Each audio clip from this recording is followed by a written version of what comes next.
Producing a number of junior national football player prospects, this year's introduction of an inter-school football league proved to be a huge success and key in the development of football here in the TCI. Technical Director of the Turks and Caicos Islands Football Association and organizer of the Inter-School Football League, Matthew Green, talked about the success of last week's championships. This has been a tremendous success for us to get the players competing against each other.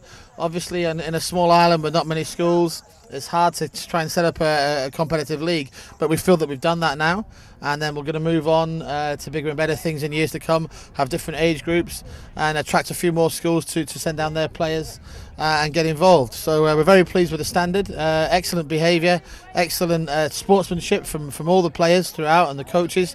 We've got a good programme here, and we're going to move on to bigger and better things in years to come.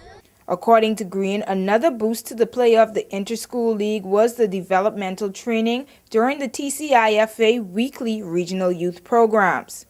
Any player that stood out because of the extra work they've been doing within our regional programs and academies. So whether it was Gilbert Tyler or Guy Joseph from Enid Capron, whether it was Ashley Barnett for Clement Howell, and the boys Fred Doval or Marco Finellis, they were all tremendous players in their age group, and the reason why they're doing so well is because they're training an extra 2 or 3 sessions a week in our regional programs and national squads. So fair play to them, they put the effort in, and were the leaders on their team today. Green also noted that as the top sport worldwide, college scholarships are opening for international football players, and as a result, they are encouraging schools and parents to involve their children in the sport. Well, I mean, we invited every school to participate. We went down and I spoke to most PE teachers to try and get them involved. I mean, this is the #1 sport in the world. And there's so many scholarships available now in the United States in particular, and children from these programs are going to be there. It might take a few years' time, but we've already got lots of connections with colleges in the United States.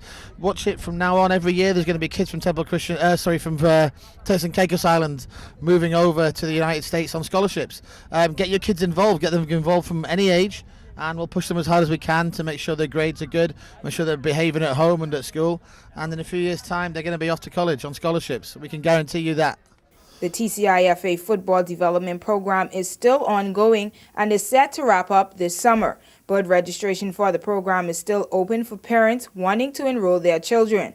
For more information, interested persons can contact the TCIFA's office. For WIV4 Sports, I'm Jody Harvey.